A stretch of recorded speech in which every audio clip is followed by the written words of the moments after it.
Hello, I'm Ann Kofel, and I am so happy to welcome you to our 10th annual Access to Justice Luncheon to benefit legal aid here in St. Cloud. If you don't know a lot yet about the work we do, we're so glad you've joined us, and we hope you'll be inspired by the work we do in our community. To our longtime supporters, over the past 10 years, you've made an amazing difference in our community, and we're grateful for your support. Obviously, our luncheon is virtual again this year, so we can celebrate safely. I miss seeing all of you in person. However, even though we are not in the same physical room, we're still a community, and we're still connected by our commitment to ensuring access to justice for our neighbors throughout the St. Cloud area. I'm so glad you're here. I am delighted to be joined by Dory Larison. Dory is a board member, legal aid supporter, and an important part of our community.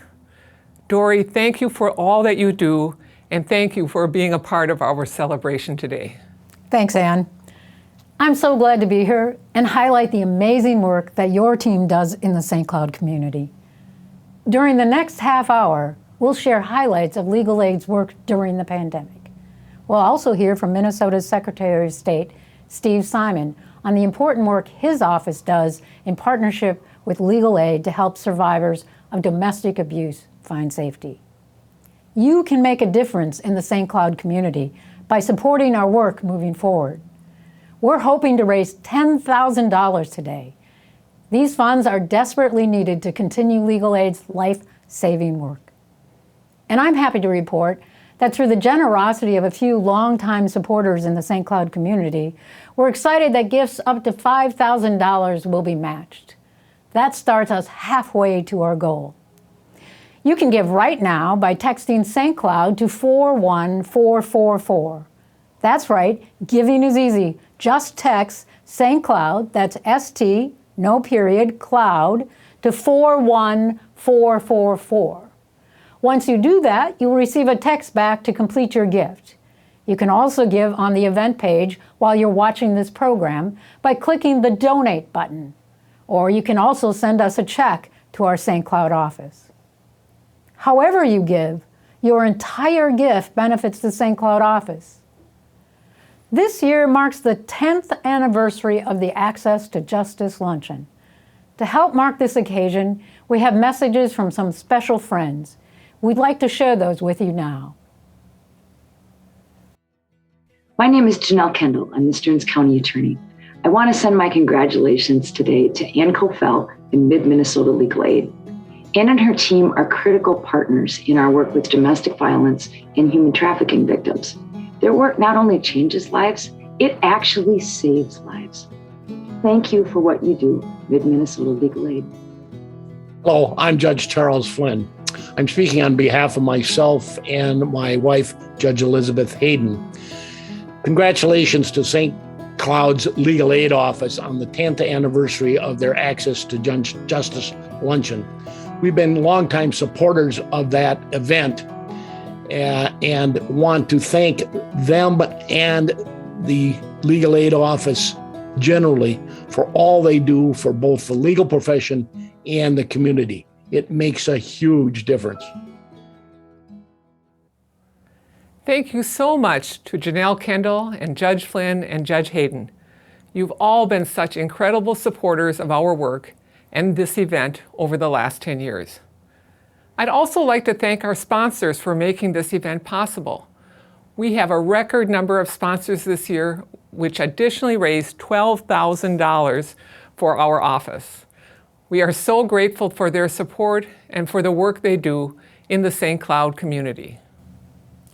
Legal aid staff of lawyers, paralegals, and secretaries work together to provide civil legal help to low-income people, people with disabilities, and senior citizens throughout 9 counties in the St. Cloud area. The local office has been providing this help to those in need since 1976. Thanks to the generosity of our community, thousands of people have found greater safety, avoided homelessness, have health care, are able to put food on the table, and have transportation. These are critical to keeping people in jobs and kids in school. In the past year, we've continued our innovation and determination to serve our community, despite the challenges of the pandemic. We've initiated new ways to reach our neighbors who need us through our Justice Bus and Legal Kiosk. We've worked together with community partners to place the Legal Kiosk in community locations so they are easy to access. Using a kiosk, people can access legal documents, meet with an attorney, or attend a remote hearing. Our Justice Bus is another exciting new way for us to reach people in our communities where they are. Since the Justice Bus started rolling this summer, we've been to churches, to farmers markets, and other community events. And I know you've advocated for the Justice Bus for a long time, so it's really great to see it become reality. Here's some more about this exciting project. These buses, Justice on Wheels, is a way for people to feel that sense that they live in a society that cares, where their voice will be heard. The purpose of the Justice Bus is to reach out to our communities, to be able to talk to, members of the community so we can figure out how we're able to help them and be a beacon of justice for our community. It grew out of an understanding that there's people who live in the 20 counties we serve who don't have an office where they can easily get to it. We hope the Justice Bus is a way that people can realize that legal aid is here to help them and that we are here to serve. We're so happy to have this way to be able to provide access. One of the things we learned during the pandemic is how big the digital divide is. And we learned that our clients don't have access to technology that was needed for remote court hearings. They couldn't do Zoom meetings with their attorneys. The digital divide is huge, and the Justice Bus is a part of a project to bridge that digital divide as much as it is a part of the process of bridging the geographic divide. One of the biggest features that we have in the Justice Bus is that we got internet, it's self-sustained for power. We got wheelchair access, and one of the most important features that we consider being key is privacy. It's a private environment where people can share what the troubles they're experiencing, and then the attorney is able to give them the best advice possible. To me, it's very meaningful. The Justice Bus, I get to drive it quite often. I get to go to different parts of our community. I get to see how important it is for the community to be able to have legal representation. The Justice Bus is making an impact in our community little by little and case by case, family by family and individual by individual. We had a scheduled event where primarily we parked the bus in front of the community church, and we had nonstop people show up for over a period of like 2 to 3 hours. We were able to serve about 33 people. They were looking for advice from immigration to housing to different situations that they were experiencing. The attorneys were able to provide their advice and provide direction to most of the people that were there. So having the Justice Bus on location is definitely allowing the community to see that we're there, that we care, and that we're there to help. All of us have the right to access to justice. Through Reach Justice and the Justice Buses, we are breaking down barriers and we are increasing access to justice for all the people of Minnesota. It's been very interesting and very rewarding in itself to know that we're there, we're making a difference, little by little, but we're making a difference.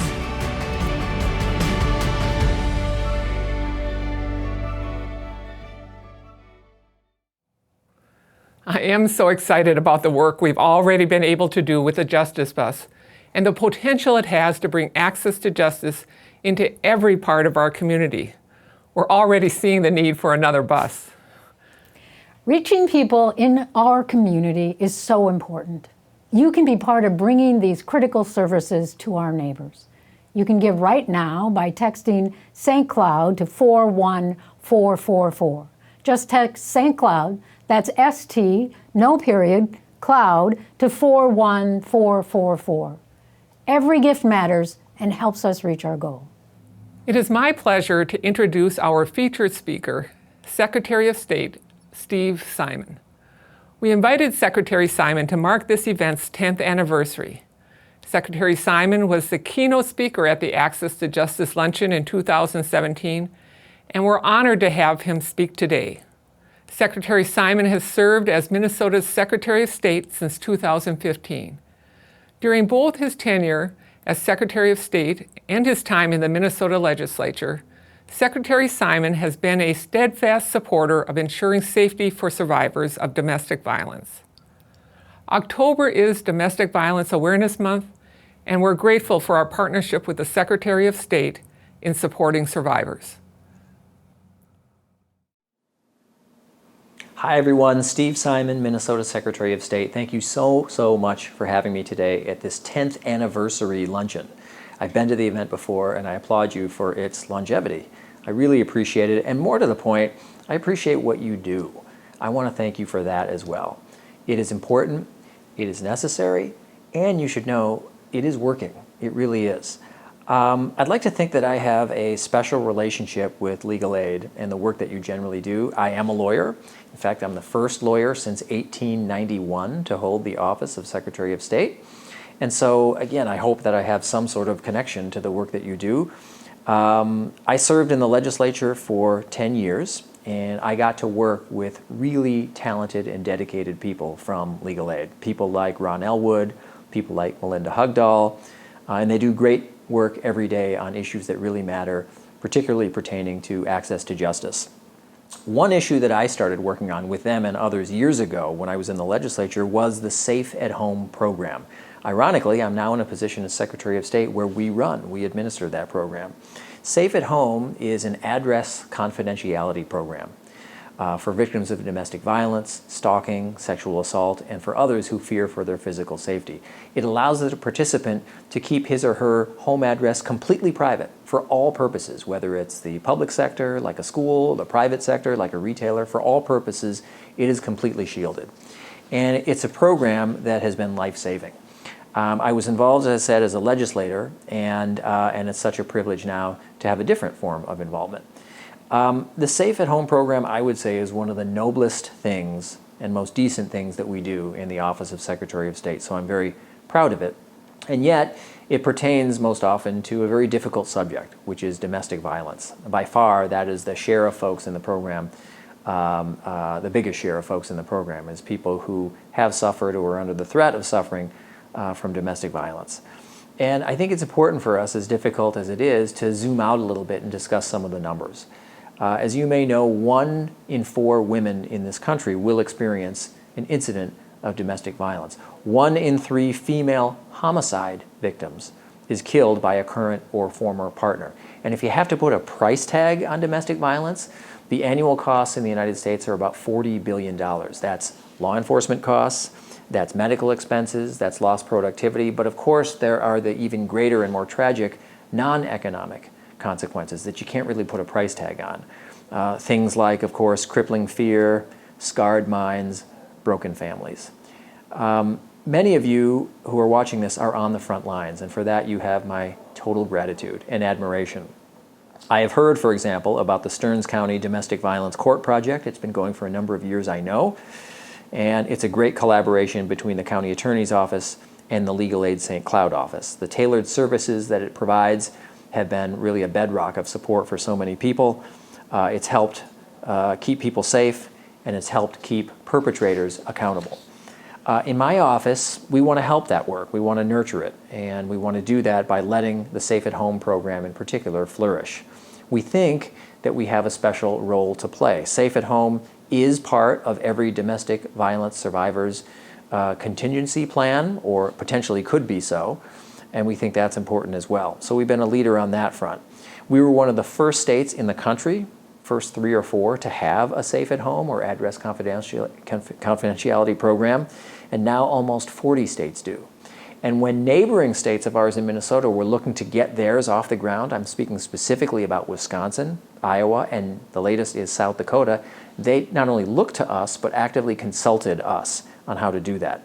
We are led by an amazing staff, particularly our talented program director, Diana Umadon, which many of you know. She is a national leader. She is the founder and recently departed president of an organization called NACAP, which is the National Association of Confidential Address Programs. It didn't exist before she and we in Minnesota got involved. The program has served north of 7,000 people, primarily women and their children, so we think we've had a major impact. I've been able and privileged to travel all over the state, visiting agencies and organizations of all kind, including legal aid offices who are our partners in the Safe at Home program in keeping people safe and away from violence. We visited all over, from Aitkin to International Falls to Worthington, and done a lot of listening, not just talking. And I've learned a lot. I've learned that survivors of domestic violence everywhere, including those who are enrolled in the Safe at Home program, have many unmet needs, as many of you know: housing, transportation, employment, and of course, legal services. They need lawyers, particularly in the civil sphere. They need lawyers, and they need them desperately, and the demand always seems to outstrip supply. And they need them for all manner of things: OFPs, marriage dissolutions, and the like, for custody determinations. And without representation, as all of you know, bad things can happen. And I've heard some of the stories of what can happen when people aren't represented in the right way, at the right time, in the right place. I've met many people, like many of you watching this broadcast, who counsel or represent victims of domestic violence, and they use words like lifesaver and godsend and savior to describe people who do this work. They say that the Safe at Home program, in many instances, have saved their families, their professional lives, and their sense of self-worth.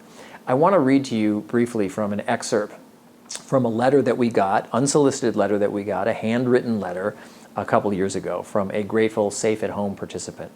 And she wrote, in part, "The work you do matters, but it also reminds victims that there are people who care about their safety. The Safe at Home program helped me get and stay free. Thank you is so little to offer, but it is all that I can say." You who spread the word about this program own a big piece of that success, in addition to the great work that you do year in and year out in this space.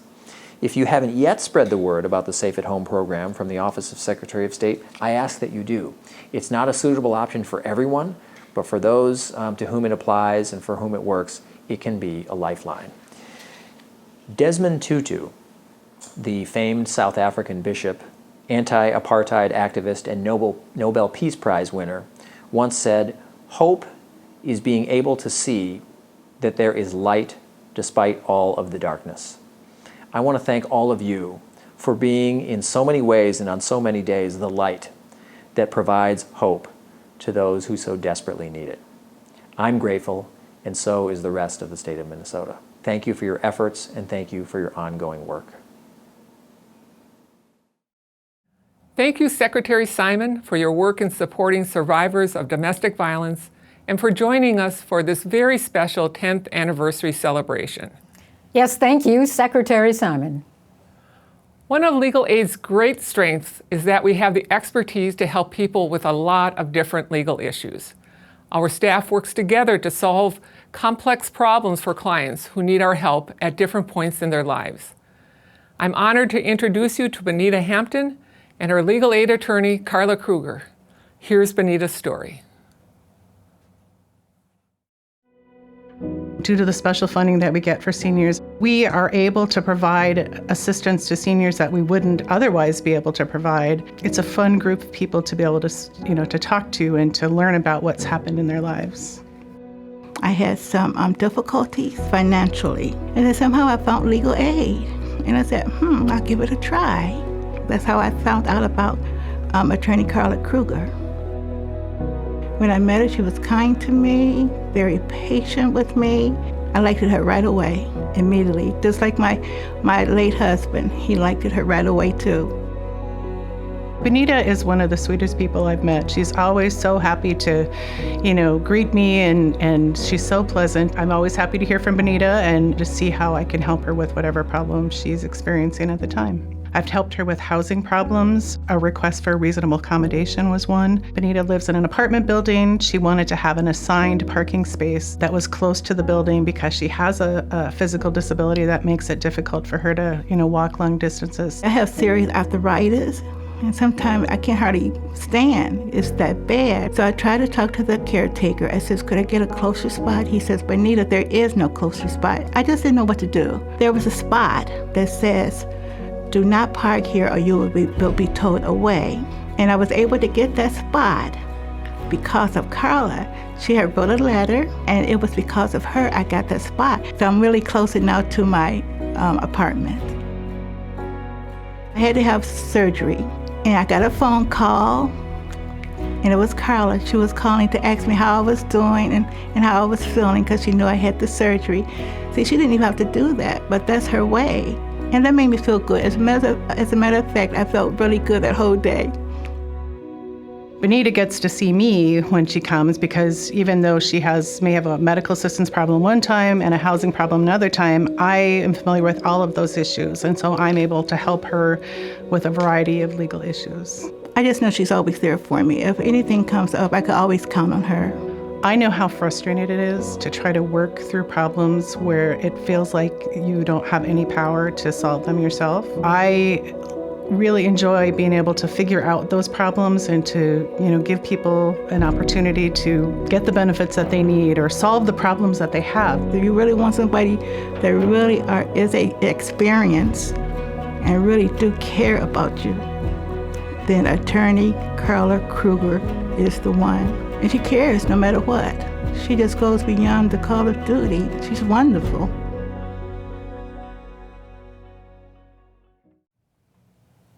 As you can see, legal aid makes a difference in people's lives. And that difference is happening right here in St. Cloud. Your support of legal aid's work is needed today so we can continue to make that difference. Any gift you can give matters. There are 3 easy ways to give. You can give right now by texting St. Cloud to 41444. Click on the donate button on the web page where you're watching this program, or mail a check to our St. Cloud office at the address on your screen.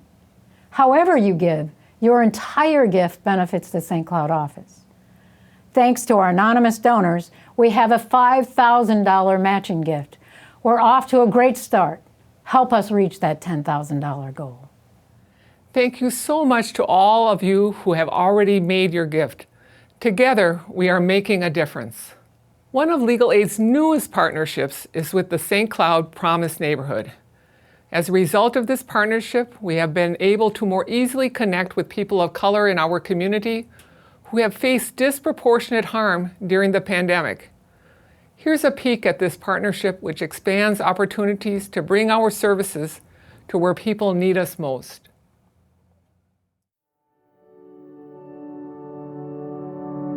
The mission of Promise Neighborhood is to help build bridges to success for children and their families. What I love most about my job is being able to connect families with resources. And it'd be a good feeling because it's like I did a small part to help that person get somewhere.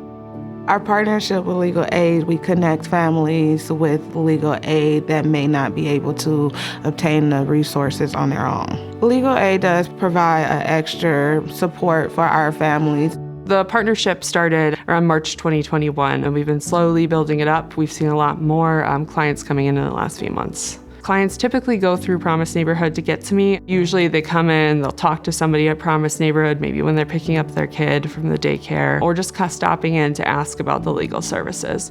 I see Legal Aid's role here as listeners and advocates. I have my once a week that I'm here with staff. They're getting to know me, I'm getting to know them. Then they can refer me to other clients that come in. I know Hunter, she's a great attorney and a great person, and she's going to help you. When Hunter is here, the clients are more comfortable because they already have this trust built with Promise Neighborhood, so they come in and they trust Hunter, what they matters even more. It's really good to be able to have these relationships where clients feel like they can trust you and tell you, their whole life story and what's going on with them, because then we can solve a lot more of their problems. We let them know that Legal Aid can provide them with all civil matters. Promise Neighborhood received another grant with the assistance of Legal Aid to have these advocates that are out in the community that are learning about legal topics and kind of helping people navigate through resources, whether it's getting housing, education, different kinds of things. And I've played a big role in that by training the advocates on different legal topics.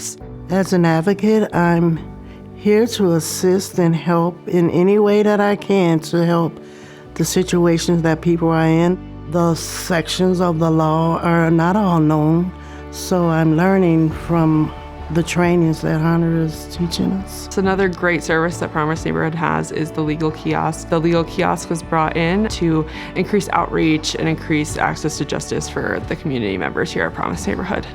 The kiosk takes you to the information pertaining to the laws that are there to help them. I think that our partnership with Promise Neighborhood and Legal Aid, it's helped build that trust that Legal Aid can actually help and kind of spread the word that you should definitely give us a call and we can try to do our best to get you services. So we do get a lot of gratitude from the people that we serve and are able to help through Legal Aid, and it feels like they have the support that they was looking for all along. The work that I do for them, it really enriches their lives or it takes away big problems that they're having. As a young attorney starting off my practice with a really unique project that directly works with a community organization has been just really rewarding in the sense that I feel like I'm making a difference. But I'm also building the trust between Legal Aid and this community, and that's important to me.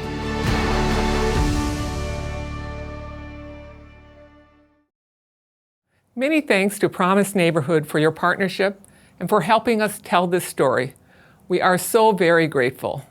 And thank you, Anne, for the opportunity to be your co-host today and help Legal Aid celebrate the 10th anniversary of the Access to Justice Luncheon. I'm always inspired by the work of Legal Aid's St. Cloud office, and this year it's clear that you and your staff have not only been resilient through this pandemic, but your innovation and tenacity to help people in these very challenging times is amazing.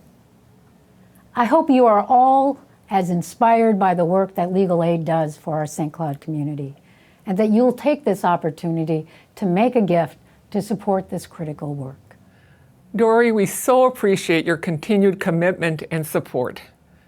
Thank you to everyone who participated and made today's program possible, and to all of our community partners who have been true partners in this work. Thank you again to our sponsors who have made this event possible for the last 10 years.